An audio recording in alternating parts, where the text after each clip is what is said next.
All right, welcome back. Matthew again, BDM Equipment, and today we are going to talk about a quick introduction to the Yanmar ViO35-6 Alpha. Excellent mini excavator in the 3.5 ton class, about 3.7 ton, a little over 8,200 pounds with a cab.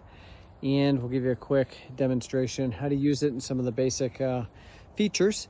So on the outside, we'll kind of walk around. Obviously, you've got the stick, you've got the boom. Yanmar does have a very wonderful hydraulic quick couple, and I'll show you how to use that. Currently, no thumb, but we do have aux auxiliary hydraulics.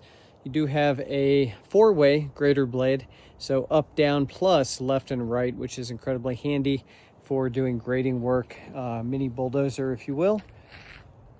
Other than that, if you do need to switch hydraulics, if you're very old school, you like backhoe controls, behind that panel there will be a lever that'll switch your hydraulics.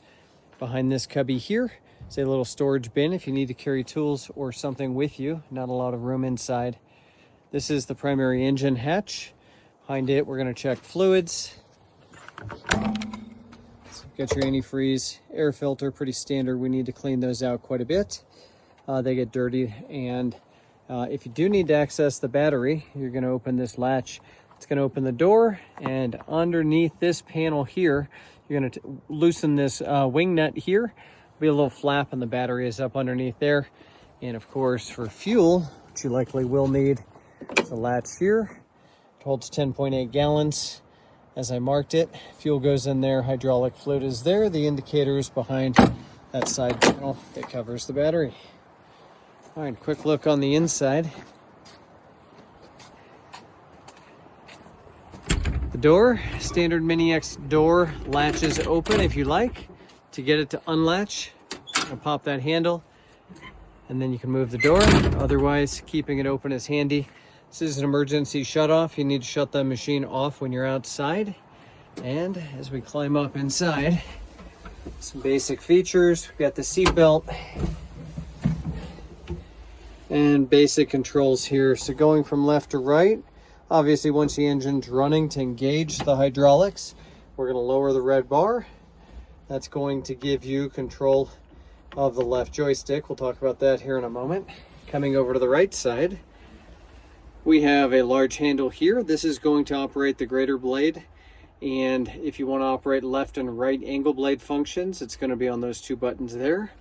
And then of course, when we come over here to the right joystick, this is also going to be used for the boom and then for the curl functions, which are very intuitive. The auxiliary hydraulics are up here, but currently we don't have anything hooked up to those, so you don't need those. And one thing not to forget about, on the back side of the grader blade joystick over here, we have a switch. If it's all the way up, that's jackrabbit mode. That is the 2-speed drive motors. If it's back in the neutral or lower position, it's the standard 1-speed. And with that, a quick run through windshield wipers and washer. Then we have the lights, good floodlights all the way around. Eco mode derates a little bit for saving fuel. This Yanmar is one of the most fuel efficient Mini X's on the market. And part of that as well is the auto deceleration. So if you keep this on, it's very handy. Say you've got the power up while you're digging. If you stop doing anything momentarily, it'll return back to idle. As soon as you start moving again, it will bump the power back up to where you had it. So fuel saving measure, which is very nice, especially when diesel fuel is $5 a gallon. All right, basic climate control setup here. It's got heat, has air conditioning. It's about what you need to know. On the windows here in Colorado, we usually leave these open. So maybe this window is open where you can latch it. You can also open this guy here or latch it. Now, if you depress both of these, one on the right, one on the left, I've already depressed the one on the right. And much like a Kubota or Takeuchi skid steer, you can roll the window up.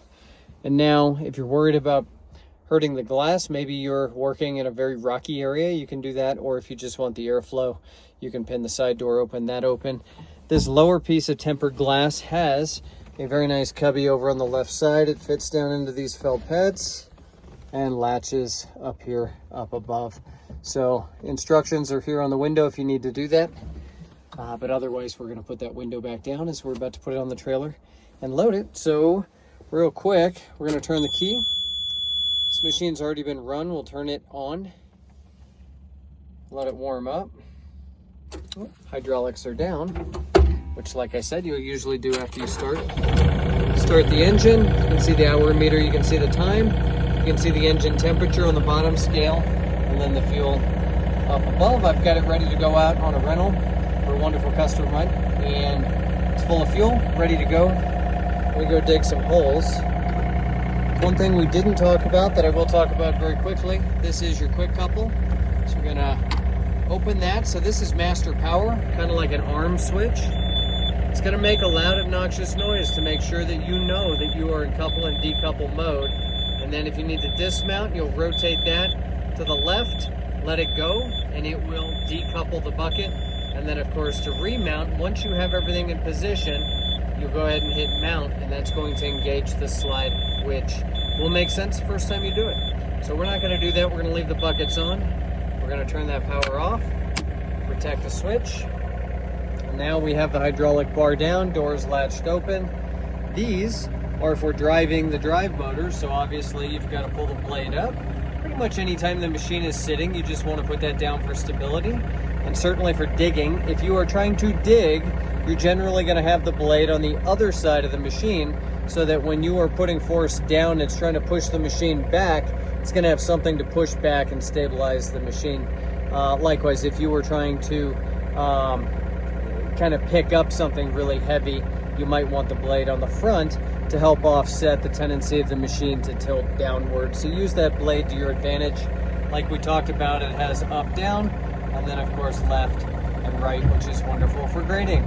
All right, other than that, right joystick, we pull back, the boom comes back. If we go to the left, it's going to curl. If we go to the right, we're gonna uncurl. And then on the left, okay, so on the left, if we push forward, the stick goes out, we pull back, stick comes in, and then of course if we go left, the machine is going to rotate left. If we go right, the machine is going to rotate right.